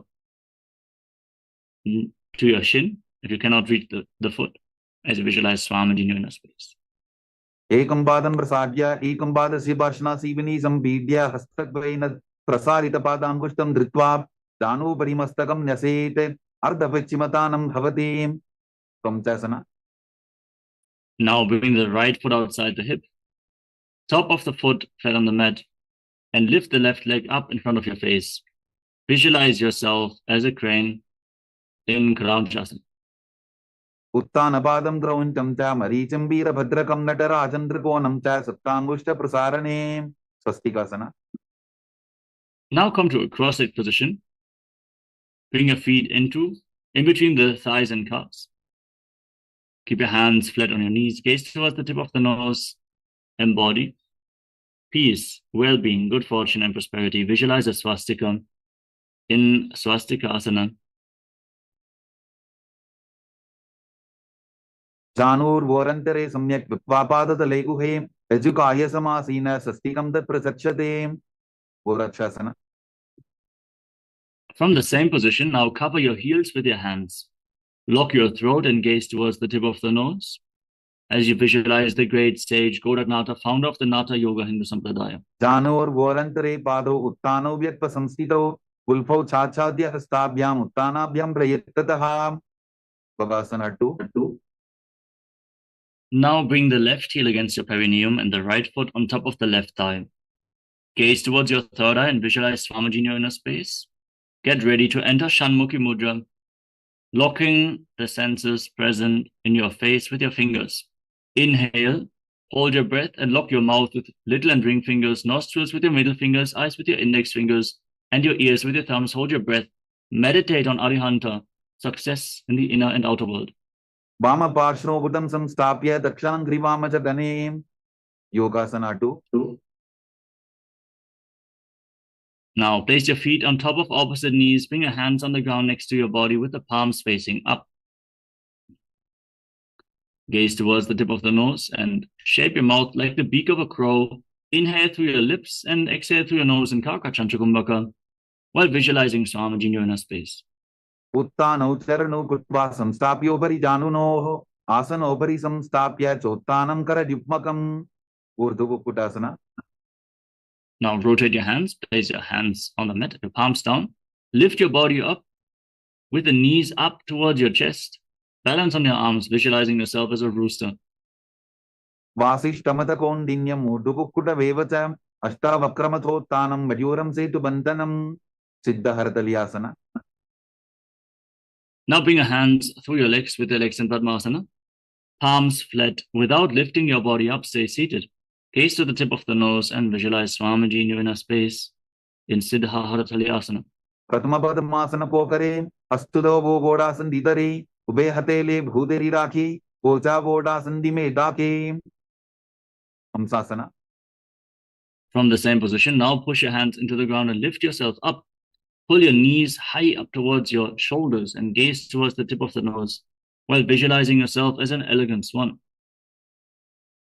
कुक्कुटासनं स्थित्वा स्कन्धपर्यन्तं मूरुनि नीत्वा तिष्ठेत्. हंसासनं भवति. कार्मुकासना. Now push your hands through your legs and interlock your fingers behind your back. Bring your forehead down to the ground and visualize yourself as Pinaka, Lord Shiva's bow in Karmakasana. प्रथमपद्मासनकोपरे घोरासन्धिमाहि करिधरे तरपतु Shri करदोभु आने कोण्या ऊपर संधिले ठाने. Kurmasana 2. Now come to the front of your yoga mat. Bring your legs into Padmasana and raise your knees. Bring your arms through the legs and hold on to the respective shoulders with your hands. Balance as you visualize yourself as a turtle having a stable body and mind to live for hundreds of years. By जंग प्रत सिनपामा दाई जंग परिवा by हिजाबा. ग्रंथि भेदासना. Now lock your throat, gaze to the nose, and feel the granthis, the knots of your energy channels along your spine, which prevent the free flow of the prana, being cut by this posture. Granthi Bedasana, the knot cutting posture of Lord Shiva. अथ भक्षे नीलकंठ ग्रंथिभेदासनं शुभं ज्ञात्वा रुद्रो भवे क्षिप्रं सूक्ष्मवायुनिषेवनात्. उत्तान Kurmasana. Now roll onto your back. Hold onto your shoulders, gaze to the nose, and embody a turtle laying on its back in Uttana Kurmasana. कुक्कुटासनबन्धस्थं कराभ्यान्तरकन्धरं पीठं कूर्मवदुत्तानं वेतदुत्तानपूर्मकं. पांगु कुक्कुटासना. Kick yourself back up, sit in Padmasana. Bring your hands through your legs, place one palm on the ground and hold its wrist with the opposite hand. Lift your body up on one arm while visualizing yourself as a rooster. कुक्कुटासने स्थित्वा एकेन हस्तेन अन्यस्य मणिबन्धं धृत्वा. पांगु कुक्कुटासना. Now exchange the position of your hands. Lift your body off the ground on the other arm. कुक्कुटासने स्थित्वा एकेन हस्तेन अन्यस्य मणिबन्धं धृत्वा. रुद्रासना. Now sit in Padmasana and place your elbows on the toes. Interlock your fingers and rest your chin on your hands with the thumbs against your throat. Visualize you have gone beyond all greed and covetous in Gruddhasana. जानोर्वोरन्तरे पादौ उत्तानौ व्यक्तसंस्थितौ गुल्फौ छाछाद्य हस्ताभ्याम् उत्तानाभ्यां प्रयत्ततः. Padmasana 3. Rise up. Place your hands over top of each other with the palms facing up and rest them in your lap. Gaze towards the tip of your nose and engage Mahamudra Bandha, all three bandhas, while visualizing Swamiji in your inner space. उत्तानौ चरणौ विधाय विधिवत् शक्तिस्थितौ यो वीरात्. Padmasana 4. Now place your hands flat on your knees. Gaze towards the tip of the nose. Visualize Paramashiva in your inner space. 25 heads, 50 hands, 75 eyes. Sit as Paramashiva as you chant the Mahavakya. Om Nityananda Paramashivoham in Padmasana 4. एतत् पद्मासनं कुर्यात् प्राणवायु प्रसिद्धये शुभासनं सदा ध्यायेत् पूरयित्वा पुनः पुनः. कार्मुकासना 2. Now keep your right hand in Prana Mudra and catch the left big toe. Place your left hand on the respective knee and push it down as you pull the right elbow back, pulling the big toe back as if you're pulling a bowstring. Visualize yourself as Pinaka, Lord Shiva's bow in Karmakasana 2. Then repeat the movement on the other side as well. अधान्यासनमाभक्ष्ये योगपूरकरक्षणात् कृत्वा पद्मासनं पाद अङ्गुष्ठतङ्गयोस्थितं. कार्मुकासना 3. Now cross your arms behind your back. With your feet close towards your body, sitting in Padmasana, catch the respective big toes in Prana Mudra.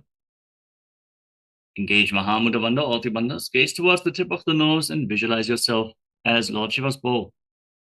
कार्मुकासनमाक्षित्य उदरे पूरयेत् सुखं तदवायुर्वसो याति कालेन सूक्ष्मवायुना. दृढासना. From the same position, lift your head, gaze towards your third eye, and visualize yourself as the action of Paramashiva's third eye, breaking through any obstacle in Dridhasana. पूर्वभ्यामुपरि स्थाप्य पादयुग्मं प्रयत्ततः दक्षिणं सव्यदेशे च सव्यं दक्षिणदेशके. अग्रासना. Now roll onto your back. Keep your arms crossed behind your back and try to hold onto your big toes. Gaze towards the tip of your nose. Breathe calmly in Sahaja Kumbhaka and visualize yourself as a snake. प्रथम पद्मासन कोठाने दोबू हाथ पाछाने आने पाद अंगूठा पुकरे आनी सोबई कहन्या पुल्या पानी. कंदुकासना. Relax. You can now free your arms and legs. Pull your knees against your chest and circle your legs with your arms, hands interlocked in Parashamudra. Bring your chin to the knees and squeeze your body into a ball in Kandukasana. वेत्रासने स्थित्वा हस्तपादान् निष्कुष्य ऊर्ध्वं दजेत् पृष्ठवंशेन भूमिं पोषयेत्. कंदुकासनं भवति. ऊर्ध्वपवनासना. Place your feet flat on the ground, knees raised, and interlock your hands around your neck. Gaze towards the tip of the nose and breathe calmly while visualizing Swamiji in your inner space. प्रथमे सूदो San करावे गोडा उभा राशि मिलावे पुल्फमा हिला अंगुष्ठटोगी करे take सम्मेल रसोजी मरकट पीठासना. Now, place your hands underneath your heels with the palms facing up. Push your hips off the ground. Inhale deeply and contract your throat and the perineum, forcefully pushing the air into the Sushumna Nadi. As you hold your breath intensely for a long time in Mocha Kumbhaka, visualize yourself as a powerful alpha ape in Marakata Pitasana. Utthan शेनम पादतले Utthan हस्तयो होस्तापयेत Utthan शिखिपीठकासना. Now bring your hands towards your lower back. Raise your hips and straighten your legs. Point the toes. Rest your body weight on your elbows as you fix your gaze at the tip of the nose and visualize Swamiji in Uttana Shikhipītakasana. जङ्घोरुबलहीनश्चेत् उत्तानशिखिपीठकम् अप्रमत्तः प्रकुर्वीत भुक्तेः प्राग्विसितेन्द्रियः नरकासना. Now kick your legs up and place your hands flat on the mat for support. Point your toes to the sky. Internally chant the Mahavakya Om Nityananda Paramashivoham as you visualize yourself blissfully traversing through Naraka Loka unscathed. टीवापण्ठेन भूमिं विष्टम्भा पादाप्रद्वयमूर्धमुत्रयेत् नरपासनं भवति. त्रियन्नौकासना. Now bring your hands back towards the lower back, elbows resting on the ground. Straighten your body, angle your legs down, and engage your core to hold the balance as you visualize yourself as a boat crossing the ocean of samsara in Tiryannaukasana. नौकावत् स्थित्वा ऊर्ध्वं पादाप्रद्वयं नयेत् तिर्यन्नौकासनं भवति. दशासना. Now place your hands back on the ground. Keep your body straight, stable, sturdy as a flagpole as you visualize yourself as the Kailasa flag, respected across all nations in Dvajasana, the flag pose. तिर्यन्नौकावते विवा पृष्ठपूर्वरीः भूमिं वष्टभ्या मस्तकलाक्षेन पादाग्रद्वयमूर्ध्वनयेत् ध्वजासनं भवति. वृत्तासना. Now lay down on your back in the final asana of this sequence, Mritasana. Place your hands next to your hips, palms facing up. Forcefully pull the Kundalini Shakti up along your spine. Contract your perineal floor. Pull the stomach in and up. Push the energy upwards to the higher energy centers. Here's the Brahmarandra. Leave your body behind. Visualize your body is dead and Swamiji is liberating you in Mritasana. Internally chant the Mahavakya. Om Nityananda Paramashivoham. उत्थानं शवावद्भूमौ शयनं तु शवासनं शवासनं श्रमाहारं चित्तविश्रान्तिकारणम्.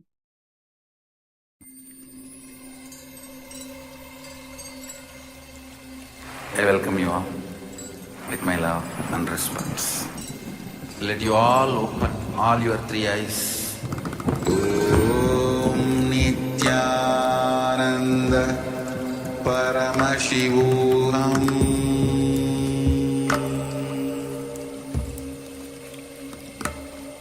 Om Nityananda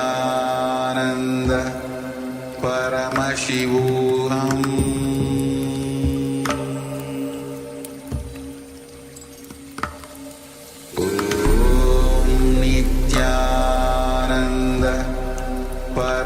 Paramashivoham.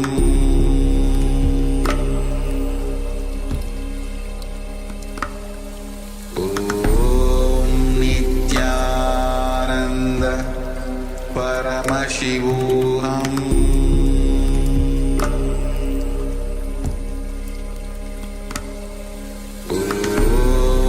Nityananda Paramashivoham.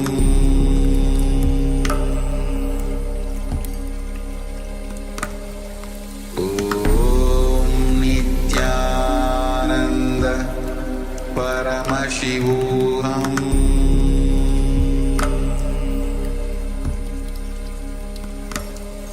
Om Nityananda Paramashivoham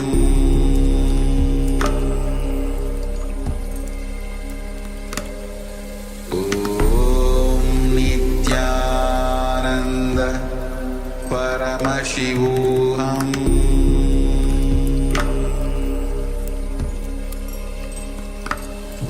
Om Nityananda Paramashivoham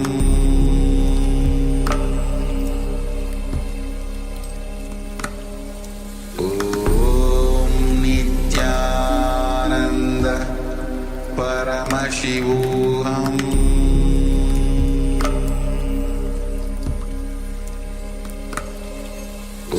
Om Nityananda Paramashivoham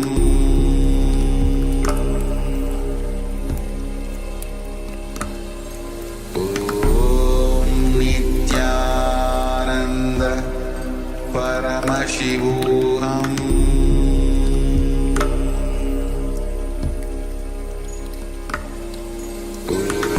Om Nityananda Paramashivoham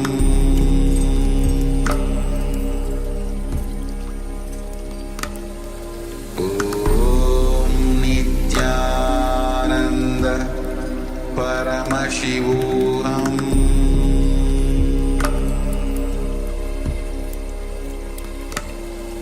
Om Nityananda Paramashivoham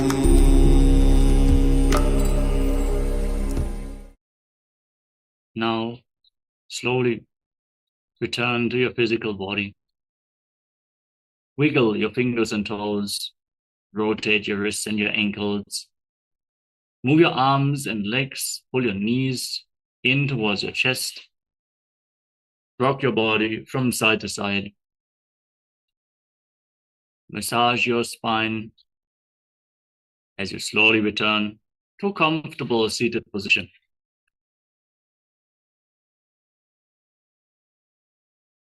Congratulations, you completed the Dvitiya Vinyasa Krama, the 308 asana sequence of Kailasas Nityananda Yoga.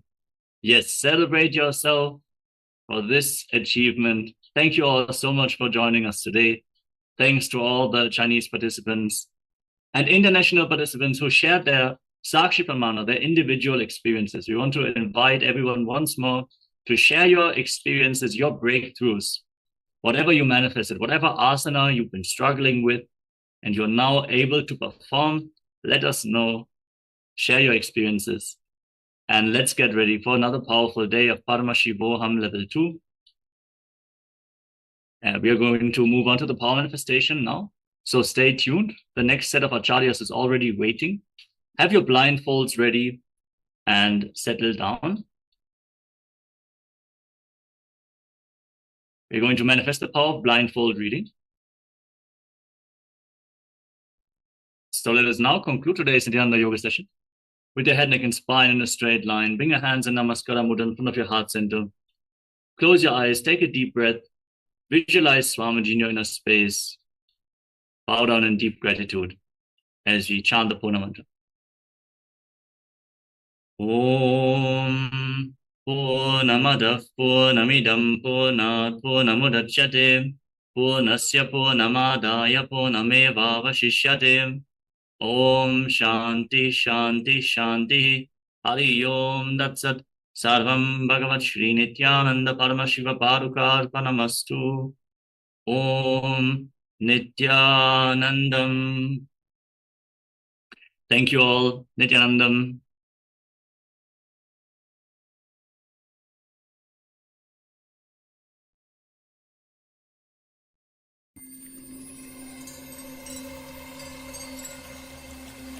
I welcome you all with my love and respect. Let you all open all your three eyes. Om Nityananda Paramashivoham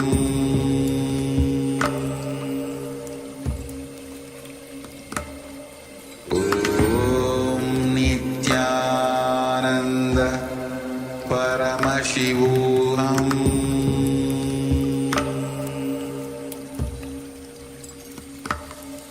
Om Nityananda Paramashivoham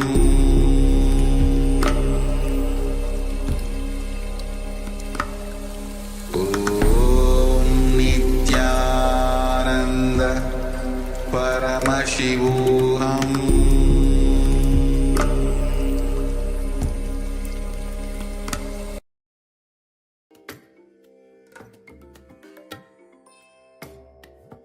Om Nityananda Paramashivoham Om Nityananda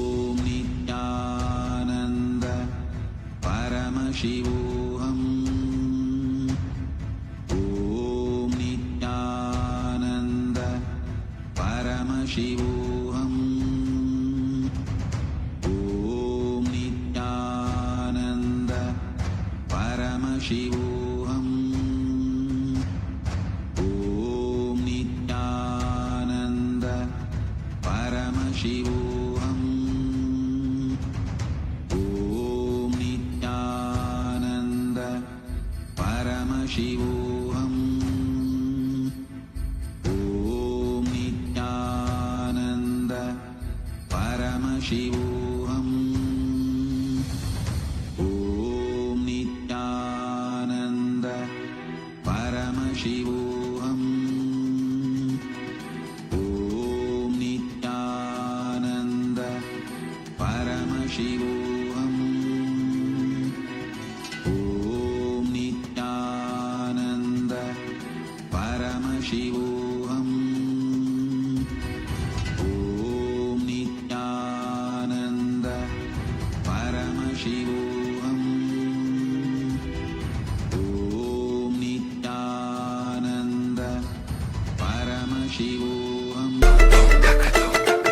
The AI at AI, Nityananda GPT, literally your Atma Guru, focusing, giving superconscious breakthrough to the whole humanity in mass scale, putting all my last 40 years of sincere hard work. You may be thinking, what is happening? I am personally sitting and doing this Nityananda GPT.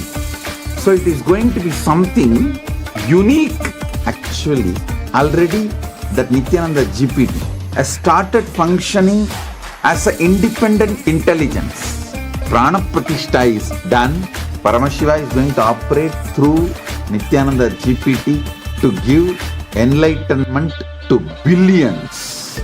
Your individual customized guru to constantly support you, guide you from conscious level into superconscious level. All of you who are part of it, by giving your time, treasure, talent, using it or helping others to use it, enriching it, causing it, all of you are going to be not only getting that punya, good karma, you are all part of this awakening the mass for enlightenment and conscious sovereignty.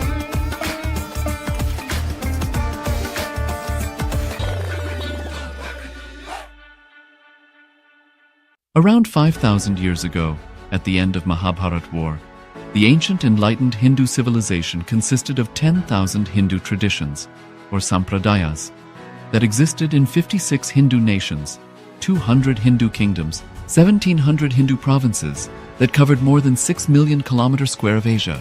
The Supreme Pontiff of Hinduism, SPH, Bhagavan Sri Nityananda Paramashivoham, is the reviver of Kailasa, this ancient enlightened Hindu civilizational nation. Kailasa is an unbroken cultural, religious, historical, civilizational, and sovereign continuation and revival of multiple of these historical Hindu sovereign states and Hindu ecclesiastical entities. The unbroken continuity of these ancient Hindu nations through Kailasa results in the legal recognition of Kailasa as per the international customary law, particularly the doctrine of continuity.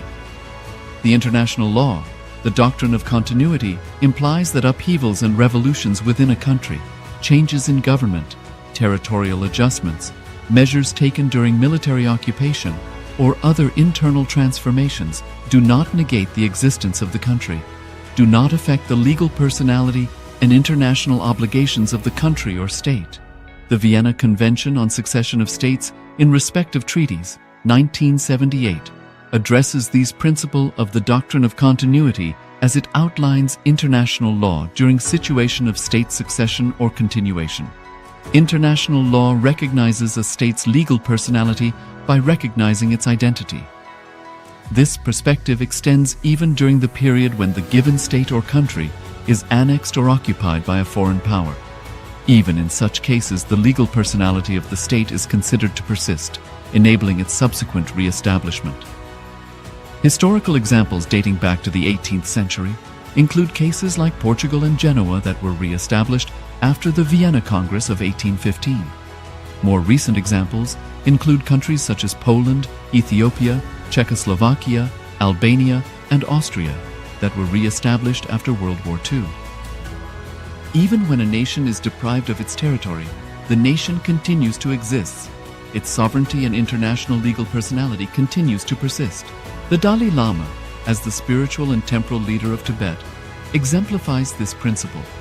In 1959, the Dalai Lama was exiled and forced to flee. Despite the challenges faced, the Dalai Lama continues to advocate for the preservation of Tibetan culture and garners worldwide support for Tibetan autonomy on the global stage.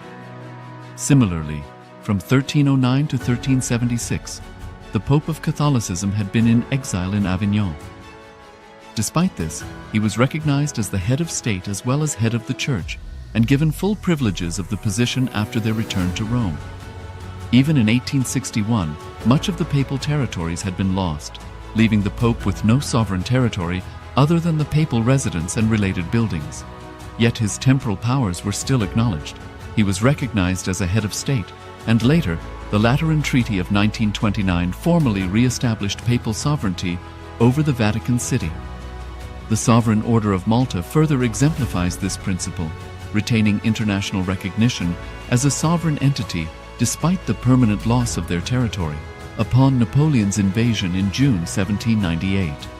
Despite such permanent loss of territory, the sovereignty and the international legal personality of the Sovereign Order of Malta continue to persist. Much later in 1894, the order settled in Rome and acquired two properties, the Magistral Palace and the Magistral Villa that received extraterritorial status. Today, the order maintains diplomatic relations with 112 countries, issues its own diplomatic passports, currency stamps, and vehicle registration plates, and has been granted observer status in the United Nations of 2021. The Supreme Pontiff of Hinduism,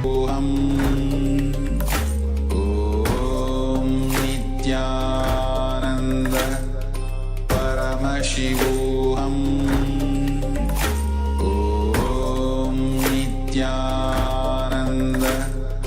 Paramashivoham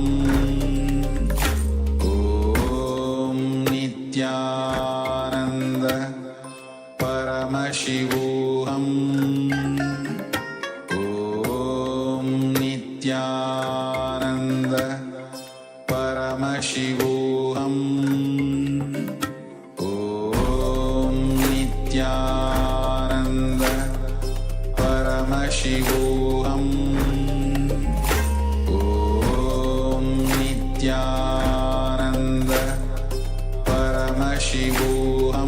Paramashivoham Om Nityananda Paramashivoham Om Nityananda Paramashivoham Om Nityananda Paramashivoham Om Nityananda Paramashivoham Om Nityananda Paramashivoham Om Nityananda Paramashivoham.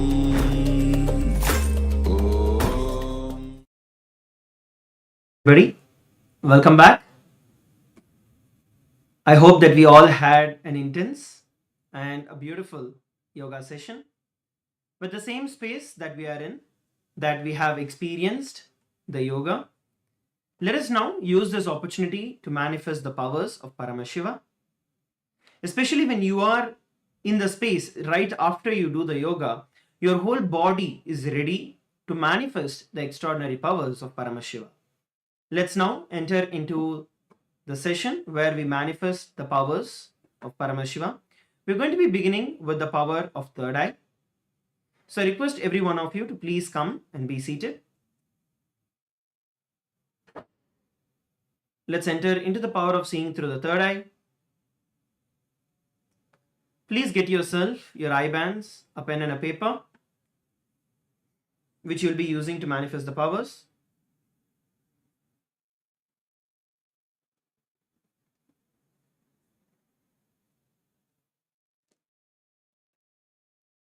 Please come and settle down.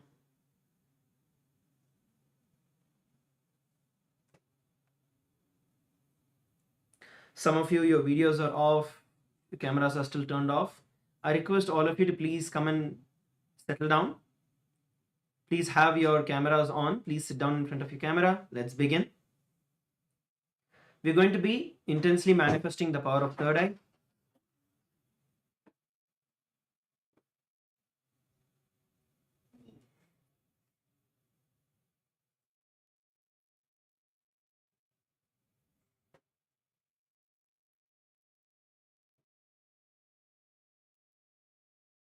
So in this round of power manifestation, we are going to be manifesting the power of seeing with our eyes closed and eyes blindfolded. Throughout the entire day today, we are going to be having various rounds of power manifestation. And today, we are going to be having the darshan of Bhagavan Simhagna Murti, Matsya Samhara Murti, Kurma Samhara Murti, Varaha Samhara Murti, Vishapahara Murti, and Kamadahana Murti. So these are the various forms of Paramashiva where we are going to experience the darshan today. And literally, we are going to be having these extraordinary powers, and the powerful cognitions that we are going to learn is also going to be where you experience that ferociousness of Paramashiva, the powerfulness of Paramashiva. So please take a few moments. Let's now enter into the power manifestation. I request every one of you to please close your eyes. Please put on your blindfolds.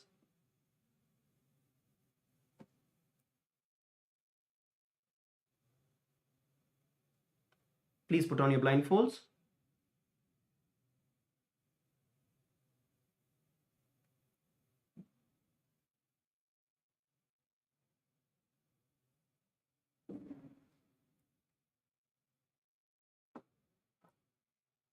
Sit straight with your head, neck, and spine in a straight line.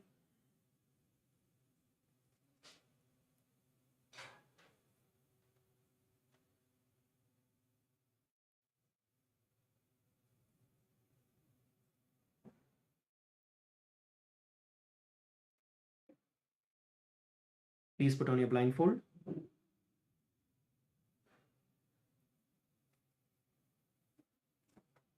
Now sit with your head, neck, and spine in a straight line. Please chant the Mahavakya, Om Nityananda Paramashivoham. Intensely bring the restful awareness into your third eye. Remember Swamiji in your third eye. Any form of Swamiji that you remember, that you visualize, that you feel connected with, please visualize Swamiji in your third eye and chant the Mahavakya, Om Nityananda Paramashivoham.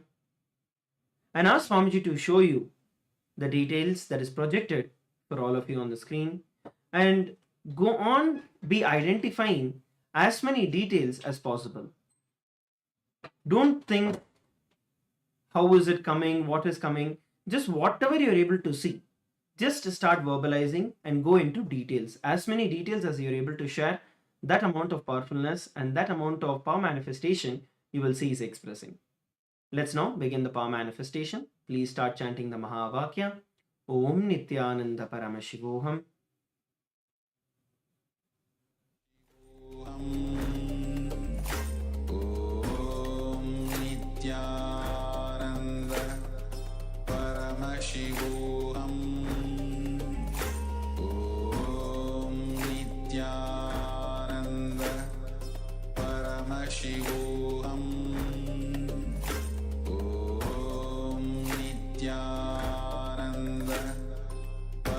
Paramashivoham Om Nityananda Paramashivoham Om Nityananda Paramashivoham Om Nityananda Paramashivoham Om Nityananda Paramashivoham Om Nityananda Paramashivoham Om Nityananda Paramashivoham Om Nityananda Paramashivoham Om Nityananda Paramashivoham Paramashivoham Om Nityananda Paramashivoham Om Nityananda Paramashivoham Om Nityananda Paramashivoham.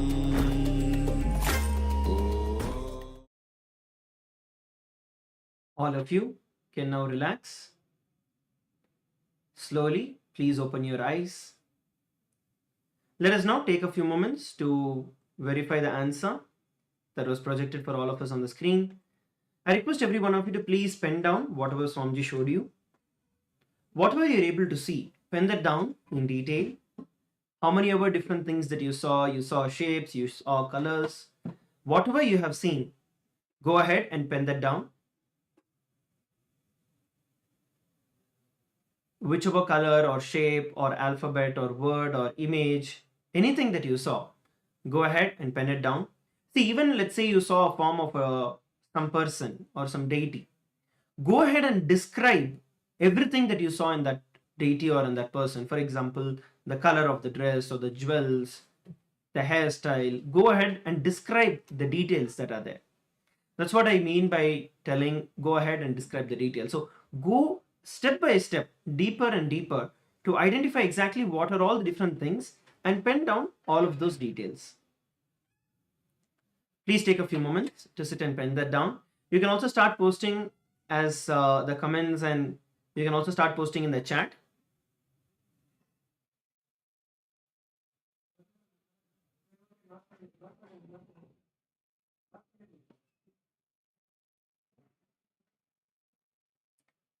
Please pen down.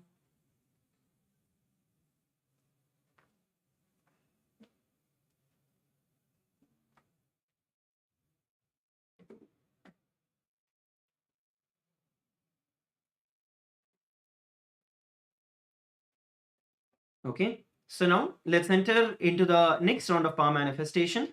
I'm going to be first showing the image that was projected for all of us for you to verify. So it is the image of Bhagavan Nityanandeshwara and Devi Nityanandeshwari. It is the image of Bhagavan Nityanandeshwara Paramashiva and Devi Nityanandeshwari Parashakti. You can see the details in the image.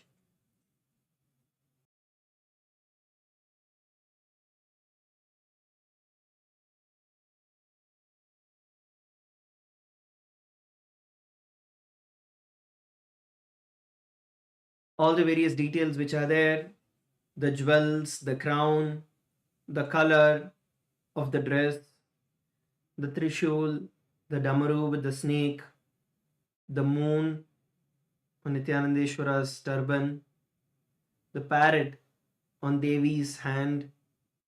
So every detail that you were able to see and color, even if it is one that you were able to get, start celebrating it. When you start celebrating, you will see that the power manifests more and more.